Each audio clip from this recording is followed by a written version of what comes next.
In this video, I'm going to walk you through how to add contacts, or prospects rather, to an internal test list so you can test out the email templates and list emails that you're building and see the values in those merge fields during the test.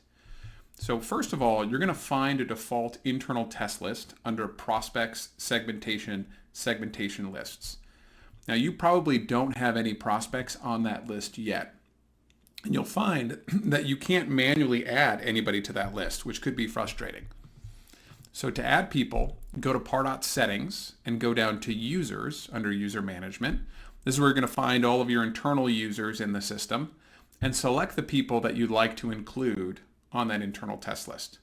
Then at the bottom of the list, we've got this drop down and select the option Create Prospect and Add to List.